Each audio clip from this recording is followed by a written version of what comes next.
The theatrically released live-action Addams Family films were two of my favorites growing up. Me being a 90s baby, these movies were my initial introduction to the IP, having never had read any of the New Yorker comic strips because I was too young to know that they existed, or watching the 1964 sitcom. As a matter of fact, the only thing I had to follow it afterwards was the animated crossover with Mystery Inc. in the new Scooby-Doo movies, and their own animated series that I religiously watched every Sunday on Cartoon Network. Now, I was 3 years old when the first movie was released in theaters, so I didn't really see and remember it until I fully turned on as a human being, if you catch my drift. And I enjoyed it so much that it quickly added itself to the list of movies that I'd regularly quote at 4 years old, according to the home movies my mom recorded of me as courtroom evidence. Specifically, this line. Damn you, Addams! Yeah, my mom wasn't really a fan of me screaming that line out loud while sliding down my Fisher-Price Playhouse slide. However, while the 1991 Addams Family movie has a special place in my heart because of how it introduced me to the world, I, like countless others as you can imagine, became absolutely obsessed with its 1993 sequel, Addams Family Values, as I got older. The original always had a special place in my heart, but my enjoyment factor always rose considerably higher whenever values was an option as opposed to family. The introduction of Baby Pubert was always hilarious. Wednesday and Pugsley's summer camp B-plop was sublime. And then there's the film's villain, Debbie Jellinsky, aka the Black Widow Killer. Mwah, perfection. However, it wasn't until I became an adult and began to better explore both aspects of my queerness and the pop culture we tend to be attracted to, that this love for Addams Family Values, specifically Addams Family Values, is shared among a lot of us. And when I found that out, I immediately asked myself, why? That's why, for today's lesson, I want to explore what it is about Addams Family Values that makes it such a beloved cult classic among queer millennials and the like. That means looking into its history, how queer theory plays a part in everything, and seeing how everyone's favorite superficial blonde-haired serial killer plays a significant role in everything kooky, spooky, and altogether ooky. Let's begin.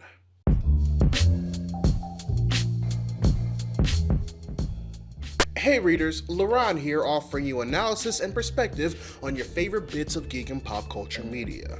If it wasn't obvious from the intro, this video will in fact contain spoilers for both Paramount Pictures' The Addams Family and its sequel, Addams Family Values. They're both currently available to stream on Paramount Plus, so give them a watch before continuing here if you haven't seen them yet and you don't want me to spoil pivotal points of them for you in this video. Other than that, if you end up liking what I'm putting down after this video is done, there are multiple ways that you can show some love. If you want to help financially support the channel, you can join my Patreon. There are multiple tiers that range from $1 to $20 that give you access to things such as copies of my video scripts, early video releases, discount codes to my merchandise store, and a whole lot more. Also, make sure you subscribe to the channel and turn on notifications. That way you'll get a heads up on whenever I post a new video. That's the syllabus. Now, on to the lesson. So, why Addams Family Values? That's probably the question a lot of you are asking, and it's a pretty fair one. After all, the original 1991 adaptation was magical on its own. It was the media that introduced a lot of us to the Addams Family for the first time, both the immediate and the extended family, and it was done in a gothically weird flair that was nothing less than grand. Its story was even one of familial acceptance and belonging, with Fester being the focus as he goes on this journey of feeling said love and acceptance from the Addams before regaining his memory of him actually being related to them. Both Family and Values, despite both of their plots revolving around Fester to a certain degree, have these themes of familial love and acceptance present in their storytelling, as well as strong messages regarding nonconformity in the face of societal pressures regarding what's considered normal. So one would assume that both films, not just Addams Family Values, would be worthy of having a cult following consisting of queer members. And to say that the only reason why Values could be held in higher regard among said members is because of Debbie, for reasons I'm going to touch on later, would be stereotypically presumptuous. But you know better than to immediately assume that, right? Because the real reason why Addams Family Values is held in higher regard among queer fans in comparison to the first one is because Paul Rudnick, the writer of Addams Family Values, wrote it that way, on purpose. In a 2018 interview from The Hollywood Reporter looking back at Addams Family Values, Paul Rudnick, as well as Angelica Houston, Christina Ricci, and Christopher Lloyd, who played Morticia, Wednesday, and Fester respectively, revealed a bit of the punkish origins regarding the direction he took the sequel, being its only writer, as opposed to how he handled the reworking of Caroline Thompson and Larry Wilson's script for the 1991 original. Along with mentioning the reasoning for naming the Addams newborn baby Pubert, he also said, and I quote, "I did also want the movie's name to be a response to the Republican Party's constant harping on family values, as if only conservatives could define a loving family. In Republican terms, family values is always code for censorship and exclusion, and Republicans still refuse to respect or even acknowledge, for example, LGBTQ families. I like to believe that the Addams family is far more loving and accepting than their enemies." End quote. Now, don't get me wrong, readers, there are definitely some of us out there who, upon reading this reveal, said out loud, "Yes, we know. It's pretty obvious." But you also have to realize that we now exist in a time period where subtlety, literary technique and devices, and even symbolism are either ignored or can't be bothered to be dwelled upon for more than a second. Commentary the likes of Nostalgia Critic and CinemaSins are taken seriously with no steps taken to show that they don't condone the behavior that they help spawn. And modern day parables like Fight Club, Breaking Bad, and even Rick and Morty up to season 2 have the majority of their fan bases gravitate toward and worship both the characters and the ideologies that the stories in question are literally warning them about. So while there's definitely still people who appreciate and have room for both subtlety and subtext in media, some creators, in order to make sure that they get their point across, make it pretty obvious and then reaffirm it in interviews and the like for those who still choose not to see it. And as far as Values was concerned, Rudnick laid out the commentary just as thick as it needed to be. And this was due to, once again, him being the only writer attached to the sequel, as opposed to being brought on to rework Caroline Thompson and Larry Wilson's script for the first one. And while he did squeeze in a bit of the commentary in the 1991 original when he was brought on board, have you spoken to her parents?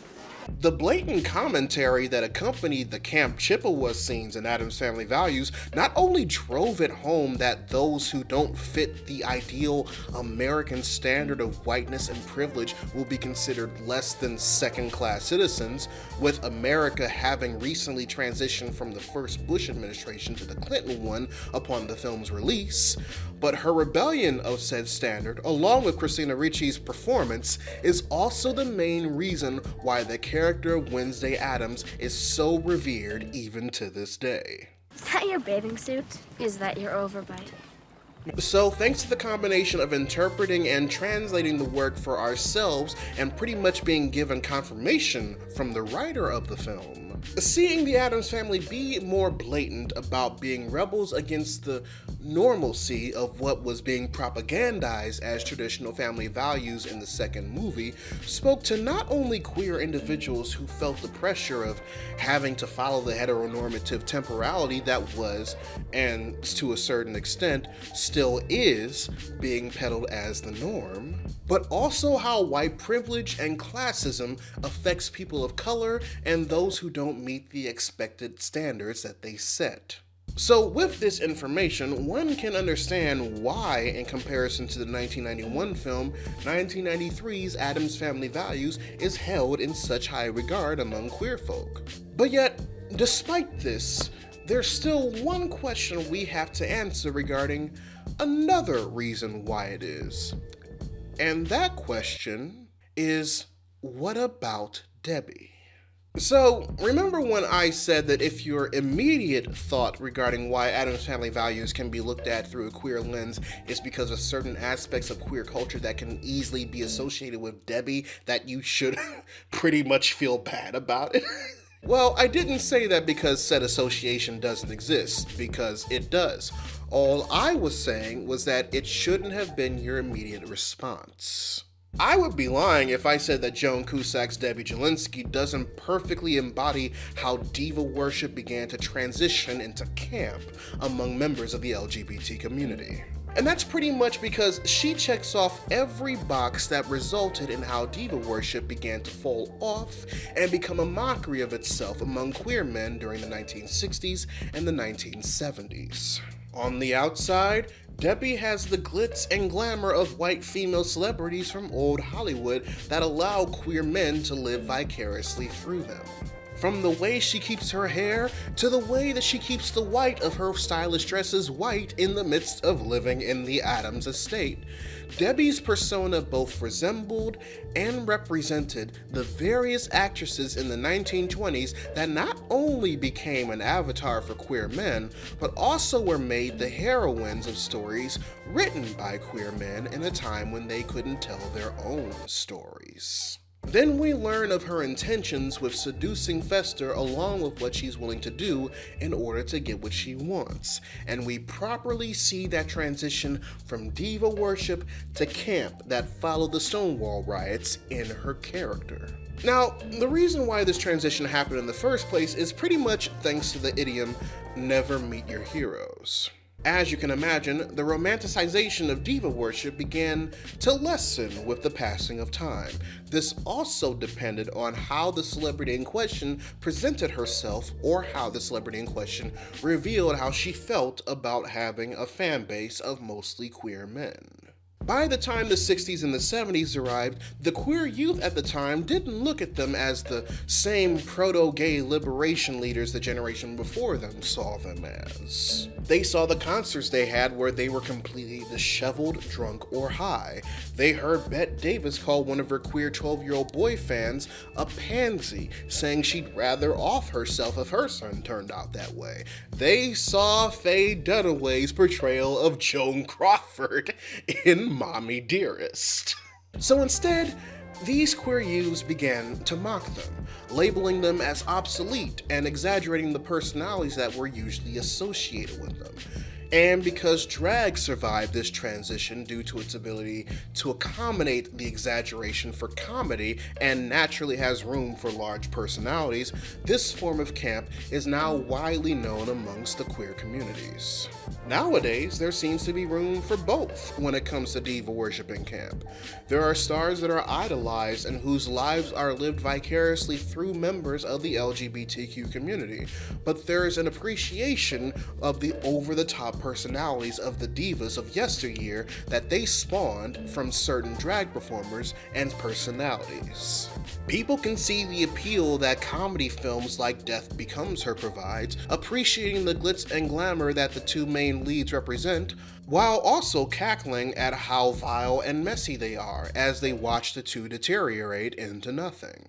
And then, of course, there's the Real Housewives franchise, and I think that's all I need to say on the matter.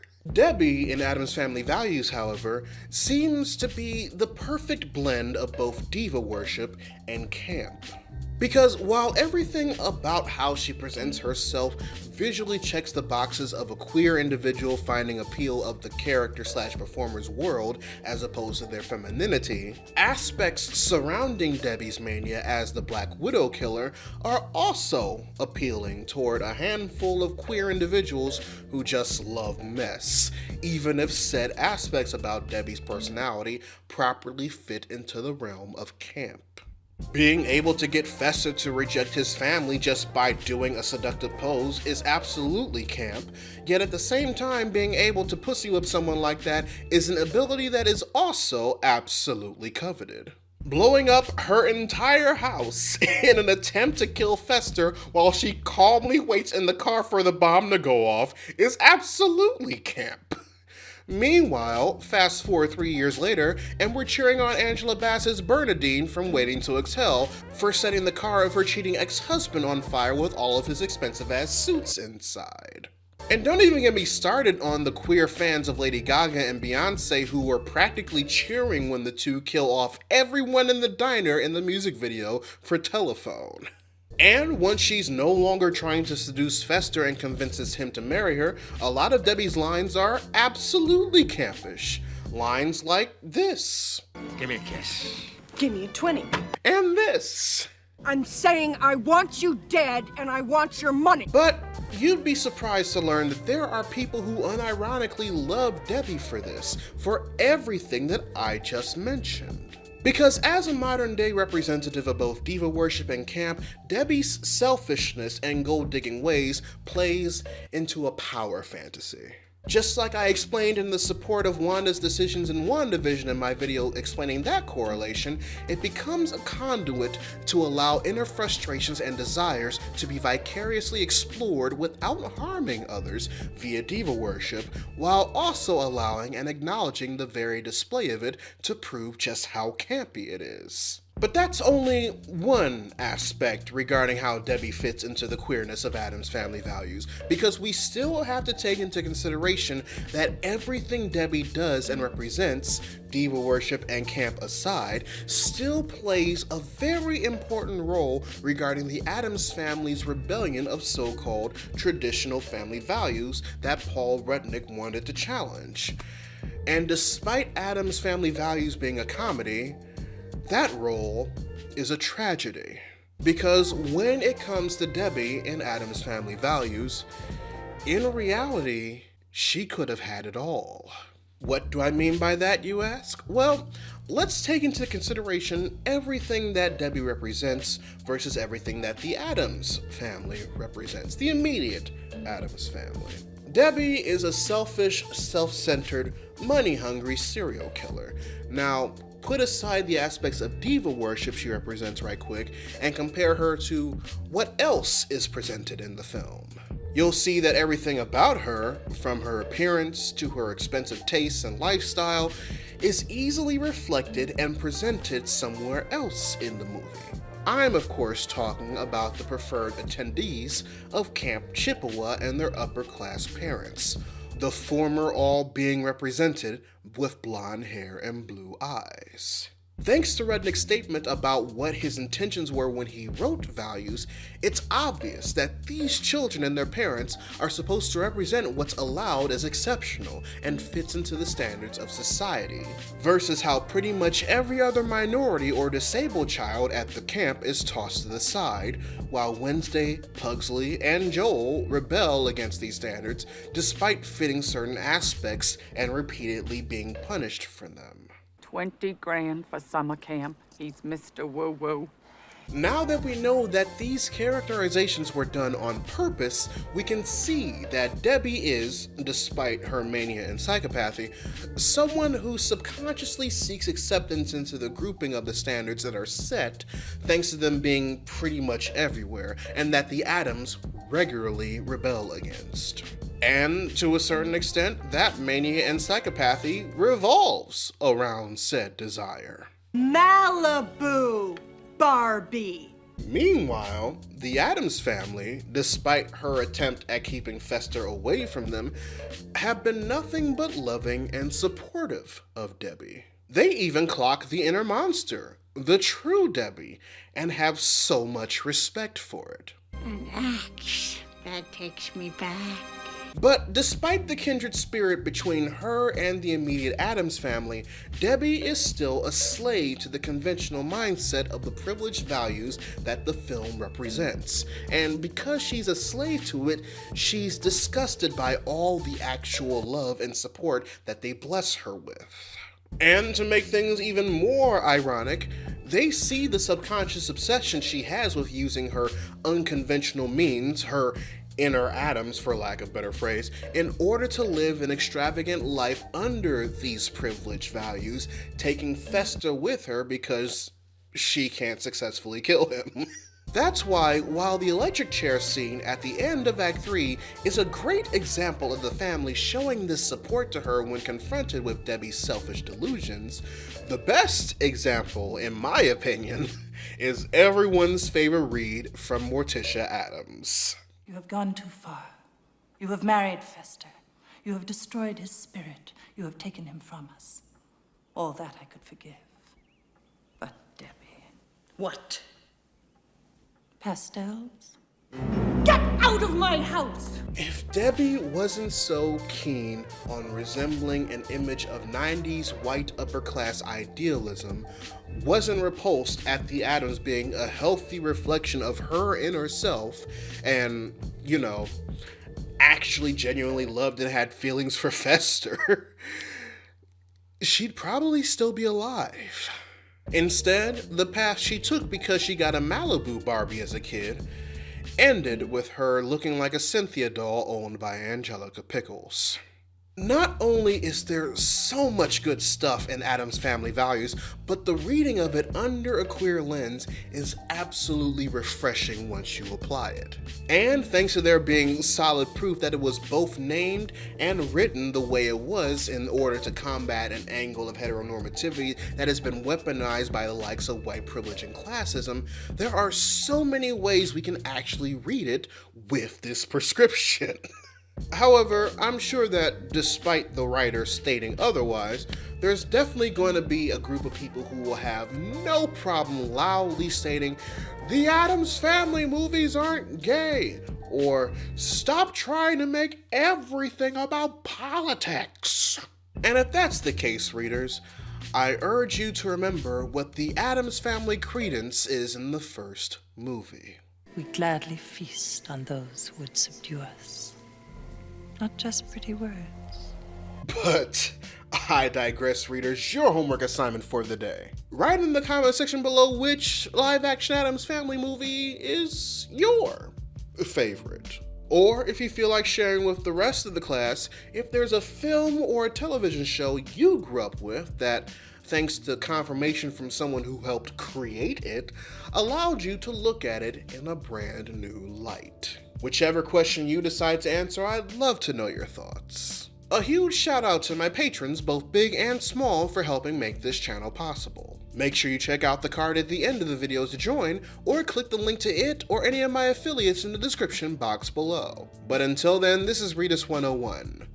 Class dismissed.